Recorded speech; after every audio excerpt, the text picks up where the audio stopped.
Good afternoon, নমস্কার বন্ধুরা। আমি ডক্টর অভিক ভট্টাচার্য। আপনারা জানেন আমি একজন কনসালটেন্ট সাইকোলজিস্ট এবং মেডিকেল কসমেটোলজিস্ট। আমি আমার জোড়ামন্দির এনজিও ক্লিনিকে প্র্যাকটিস করি। অলমোস্ট 12+ ইয়ার্স এক্সপিরিয়েন্স এই ফিল্ডে রয়েছে। তো আমরা আজকে যে বিষয় আলোচনা করব বা যে বিষয় আপনাদের কাছে আজকে উপস্থাপন করতে এসেছি, এটা বাংলায় বলার কারণ আপনারা যাতে আরও ভালোভাবে ব্যাপারটাকে বুঝতে পারেন, যেটা ভেতরে নিতে পারেন। কিছু মেডিকেল টার্মিনোলজি যে আছে যেগুলো আমরা ডেফিনেটলি চেঞ্জ করতে পারবো না, সেগুলো আপনাকে বুঝতে হবে, বলতে হবে, বাট তার মধ্যেও আমি চেষ্টা করব যতটা ক্লিয়ারলি উপস্থাপন করা যায়। আজকে যে বিষয়ে আমরা আলোচনা করব সেটা খুবই ইম্পর্ট্যান্ট একটা পোর্শন বা খুবই ইম্পর্ট্যান্ট একটা জিনিস, সেটা হলো এক্সোজোম। রিসেন্ট রিজেনারেটিভ মেডিসিন যেখানে আসছে, রিসেন্ট রিজেনারেটিভ মেডিসিন আরও যত অ্যাডভান্সমেন্ট হচ্ছে, তার মধ্যে এক্সোজোম খুব ইম্পর্ট্যান্ট একটা পার্ট গ্রহণ করেছে। না, হোয়াট আর এক্সোজোমস, এটা আমাদের জানা দরকার। বিশেষ করে আমরা যে ধরনের প্র্যাকটিস করি, কসমেটিক বা অ্যাস্থেটিক প্র্যাকটিস, যার মধ্যে হেয়ার একটা বিশাল পোর্শন নিয়ে আছে, আমাদের প্রচুর লোকের হেয়ারের প্রবলেম হয়, তার মধ্যে এক্সোজোম কিন্তু প্রচুর ইম্পর্ট্যান্ট একটা পার্ট নিয়ে আছে। না, হোয়াট আর দোজ এক্সোজোমস? এক্সোজোম কী আসলে? এক্সোজোম হলো টাইনি ভেসিকলস, ছোট ছোট ছোট এক্সট্রা সেলুলার ভেসিকল, যেগুলো সেলের বাইরে ঘোরাফেরা করে, একদম টাইনি মলিকুলার ইয়ে, যার মধ্যে বায়ো অ্যাক্টিভ মেটেরিয়াল যেমন লিপিড, প্রোটিন, আরএনএ, এগুলো সমস্ত থাকে, যেগুলো কিন্তু সেল থেকে সেল লেভেলের মধ্যে কাজ করে। আমরা এতদিন বলেছি পিআরপি বা জিএফসি কথা। এই পিআরপি বা জিএফসি থেকে এক্সোজোম কিন্তু একটু আলাদা।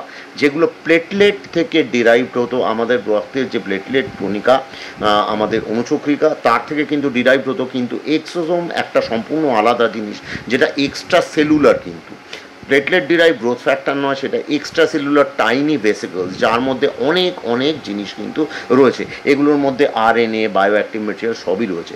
সেই জন্য এক্সোজোম আজকাল এত বেশি অ্যাডভান্সমেন্ট হচ্ছে, বা রিসেন্ট স্টাডির মধ্যে আমাদের অ্যাস্থেটিক প্র্যাকটিসের মধ্যে একটা বিশাল পোর্শন নিয়ে আছে। কেন না, এক্সোজোম কিন্তু সেলুলার লেভেলে কাজ করছে। সেলুলার লেভেলে কাজ করা মানে শুধুমাত্র প্লেটলেট ডিরাইভ গ্রোথ ফ্যাক্টর দেওয়া নয়, তাকে নিউট্রিশন দেওয়া নয়। সেলুলার লেভেলে কাজ করা মানে কিন্তু এটা কিন্তু বায়ো স্টিমিউলেশন করছে, বায়ো মডিউলেশন করছে, ইনফ্লামেশন এবং রিপেয়ার করতেও কিন্তু একটা বিশাল পোর্শন নিচ্ছে, যেগুলো খুব খুব ইম্পর্ট্যান্ট। তার মানে আমরা বুঝতেই পারছি যে এক্সোজোমের কিন্তু স্ফিয়ারটা নর্মাল পিআরপি বা জিএফসি ক্ষেত্র থেকে অনেক বড়। যেহেতু আমরা হেয়ারে প্র্যাকটিস করি, তাই এক্সোজোম কিন্তু একটা বিশাল ফিল্ডে নিয়ে এসছে রিজেনারেটিভ মেডিসিনের। এটা আলসারেশন থেকে শুরু করে বিভিন্ন ধরনের স্কিন ডিসঅর্ডার, অটো ইমিউন ডিসঅর্ডারের ক্ষেত্রেও কিন্তু এক্সোজোম দিয়ে প্রচুর ভালো ইমপ্রুভমেন্ট পাওয়া গেছে। কিন্তু তার সত্ত্বেও আমরা কিন্তু এখানে স্পেসিফিক্যালি সেন্টার করব আমাদের আলোচনাটাকে, স্পেশালি আমাদের চুলের ক্ষেত্রে, যেহেতু আমরা অ্যাস্থেটিক প্র্যাকটিস করি। তো হেয়ারের ক্ষেত্রে এক্সোজোম কী বিশেষ কাজ করলো, কেন পিআরপি বা জিএফসি থেকে এটা খানিকটা এগিয়ে আছে, বা কেন আরও অ্যাডভান্সমেন্ট হলো, এগুলো কিন্তু অনেকটা কারণ আছে। প্রথম কথা হচ্ছে, এক্সোজোম সব থেকে ইম্পর্টেন্ট যে পোর্শন, এটা কিন্তু সেলুলার লেভেলে কাজ করছে। মানে ইট acts as a signalling molecule, মানে একটা সেল থেকে আরেকটা সেলে সিগন্যাল ক্যারি করে নিয়ে যাবার যে বায়ো অ্যাক্টিভ মেটেরিয়াল, এর মধ্যে শুধুমাত্র প্লেটলেট ডিরাইভ গ্রোথ ফ্যাক্টর কিন্তু আমরা ইনজেক্ট করছি না, যেটা আপনার এক্সিস্টিং হেয়ার ফলিকুলের কোয়ালিটিটাকে ইমপ্রুভ করাচ্ছে, নট দ্যাট। এটা কিন্তু আপনার একটা জায়গা থেকে আরেকটা জায়গায় সিগন্যালকে দিয়ে দিচ্ছে, একটা সেল থেকে আরেকটা সিগন্যাল ক্রিয়েট করছে। এটা টিস্যু প্রলিফারেশন, রিপেয়ার তৈরি করাচ্ছে। মানে নর্মাল আমাদের কী হয়, যখন অ্যান্ড্রোজেনেটিক অ্যালোপেশিয়া বা আমাদের প্যাটার্ন হেয়ার লস হতে থাকে, তখন আমাদের যে মিনিয়েচারাইজেশন প্রসেস অ্যাডভান্স করতে থাকে, মানে হেয়ার রুটটা যখন আস্তে আস্তে ডিমিনিশ হতে থাকে, হতে হতে হতে হতে তার কিন্তু সেই এরিয়ায়, আশপাশের এরিয়ায় একটা ইনফ্লামেশন তৈরি হয়, যে ইনফ্লামেশনটা কিন্তু রিপেয়ার হয় না। এখন নর্মাল পিআরপি বা জিএফসির ক্ষেত্রে আমরা কী দিয়ে থাকি? নর্মাল পিআরপি বা জিএফসির ক্ষেত্রে আমরা বেসিক্যালি প্লেটলেট ডিরাইভ গ্রোথ ফ্যাক্টরটা আমরা ওখানে দিয়ে থাকি, যাতে এক্সিস্টিং হেয়ার কোয়ালিটি যেটা খারাপ হয়ে যাচ্ছে বা যেটা on the process of miniaturisation, সেটা ইমপ্রুভ করে আসছে। কিন্তু এক্সোজোমে আমরা কি দিয়ে থাকি, এক্সোজোমগুলো যখন যাচ্ছে এই ব্লাড স্ট্রিমের মধ্যে থেকে, এক্সোজোম আমরা নিয়ে যখন সেটাকে ইনজেক্ট করছি, এক্সোজোম শুধুমাত্র কিন্তু আপনার হেয়ার কোয়ালিটি ইমপ্রুভ করার ক্ষেত্রে হেল্প করছে তা নয়। মানে তার মানে আমাদের বেসিক এক্সোজোমের কাজটা হলো আমাদের যে অ্যানাজেন এবং টেলোজেন, মানে অ্যানাজেন মানে যে অ্যাক্টিভ রিগ্রোথ স্টেজ, সেটাকে ডাইরেক্টলি টেনে নিচ্ছে, মানে সেটাকে লংগেন করে দিচ্ছে, স্ট্রেনদেন করে দিচ্ছে, যে কারণের জন্য হেয়ার রুটসগুলো আরও বেটার হচ্ছে। অ্যান্ড নাম্বার টু, যে হেয়ারগুলো চলে যাচ্ছিল তার যে স্ক্যাল্পের পুরো এরিয়ায় যেখানে যেখানে হেয়ার চলে গেছে সেখানে ইনফ্লামেটরি চেঞ্জগুলো এসছে, সেইগুলোকে ইনফ্লামেশনগুলোকে মিটিগেশন করে স্ক্যাল্প টিস্যুকেই মানে রিপেয়ার করছে এবং তার সাথে সাথে বাকি এরিয়াগুলোকেও। তার মানে বেসিক কাজটা হলো রিপেয়ার ওয়ার্ক এবং ইনফ্লামেশন, মানে মিটিগেশন অফ ইনফ্লামেশন, রিপেয়ার এবং সেলুলার প্রলিফারেশন, মানে signalling from one molecule to other molecule. Cell একটা সেল থেকে আর একটা সেলুলার লেভেলে কাজ করছে, সেই কারণে এর রেজাল্টটা আরও বেটার পাওয়া যাচ্ছে। যেখানে আমরা পিআরপি বা জিএফসি ক্ষেত্রে নর্মালি আপনাকে অ্যাডভাইস করে থাকি মেবি হয়তো আপনি 2 3টে মেবি হয়তো আপনাকে 8 থেকে 10টা নর্মাল অ্যাডভান্স পিআরপি করতে, মোটামুটি আমরা অ্যাডভাইস করি কাউকে 12 থেকে 14টা সেশন করতে। যেখানে কিন্তু আপনাকে এক্সোজোমে মাত্র 2 3টে বা 4টে সেশন মান্থলি ওয়ান্স করলেই কিন্তু সেই রেজাল্টটা অবটেন করার একটা জায়গা চলে আসছে। এক্সোজোমের রেজাল্ট অত্যন্ত ভালো। এক্সোজোম বেসিকলি কি বলবো, মানে it is a regenerative medicine which is coming in, maybe it may take, মানে এটা ডিস্ট্যান্ট ফিউচারে হয়তো হেয়ার ট্রান্সপ্লান্টের জায়গাও খানিকটা নিয়ে নেবে, মানে যেখানে যেখানে টিস্যু নেই বা যেখানে যেখানে সেল নেই সেই সব জায়গায়ও কিন্তু সেল প্রলিফারেশন করে এটা ইমপ্রুভমেন্ট করাতে হেল্প করবে। না, এক্সোজোম কাদের ক্ষেত্রে করা যেতে পারে? এক্সোজোমের জন্য সবাই আইডিয়াল ক্যান্ডিডেট। এক্সোজোম যে কোনো মানুষের ক্ষেত্রেই করা যেতে পারে।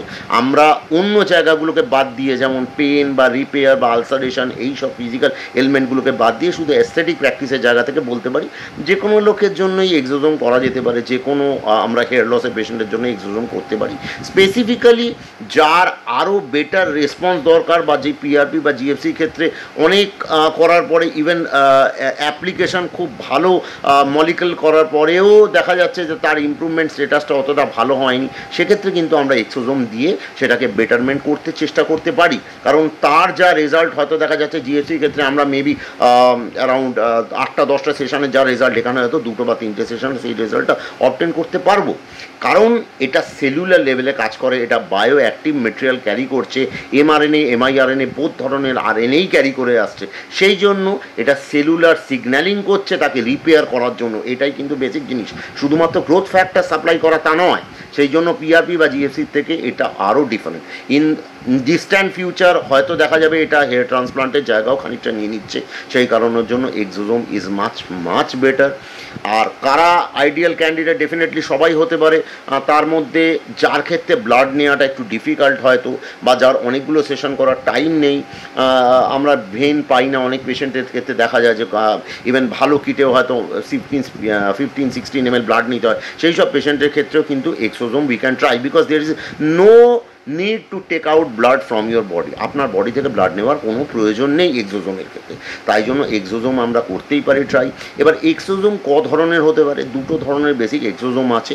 একটা হচ্ছে মেসেনকাইমাল এক্সোজোম, যেটা কড ব্লাড সেল থেকে পিউরিফিকেশনের অনেকগুলো প্রসেস পেরিয়ে এসেছে। আর একটা এক্সোজোম হতে পারে প্লেটলেট ডিরাইভড এক্সোজোম।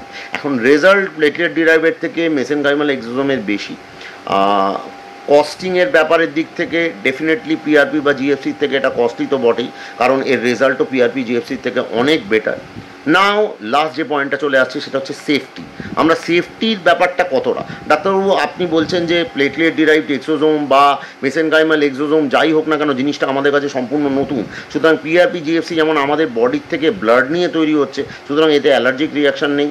ডেফিনেটলি এটাও কিন্তু অনেকগুলো পিউরিফিকেশনের প্রসেস পেরিয়ে সার্টিফিকেশান পেয়ে আজ 1980 থেকে যখন কিনা এক্সোজোম প্রথম শুরু হয়েছিল, এক্সোজোম নিয়ে ডিসকাশন করা বা এক্সোজোম নিয়ে কালচার করা, সেই সময়টাকে সেলুলার ডেব্রিজ বলে তাড়িয়ে দেওয়া হয়েছিল, কিন্তু পরে সেই জিনিসটা কিন্তু দেখা গেছে ইট ইজ নট আ ডেব্রিড, উল্টে এটা অনেক বেশি সিগন্যালিং মেটেরিয়াল, যার মধ্যে 2টো বাই লেয়ার লিপিডের রয়েছে এবং তারপরে প্রোটিন লেয়ার রয়েছে, যেগুলো পেনিট্রেট করে তার মধ্যের মলিকুলগুলো গিয়ে সিগন্যালিং করে। সেই জন্য সেফটির দিক থেকেও কিন্তু এটা অনেক বেটার এবং সেই সেফটি প্রসেস প্রিকশন মেনেই কিন্তু তৈরি করা হচ্ছে।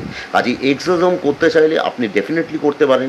হেয়ারের জন্য, স্কিনের জন্য আমরা বলতে পারি পারি স্কিনের জন্য রিপেয়ার, কোনো জায়গা ধরুন ট্যানিং হয়েছে, খুব বেশি ট্যান্ড হয়েছে, বা কোনো জায়গা খুব বেশি পিগমেন্টেশন ব্ল্যাক হয়ে গেছে প্রচণ্ড, আমরা প্রচুর পেশেন্টের দেখি মেলাজমা, বিভিন্ন ধরনের মেলাজমা যেটা যেতে চাইছে না, খুব স্টাবন মেলাজমা, সেই সব জায়গাতেও কিন্তু এটা দেওয়া যেতে পারে। আমরা ট্রিটমেন্ট করে দেখেছি প্রচুর ভালো।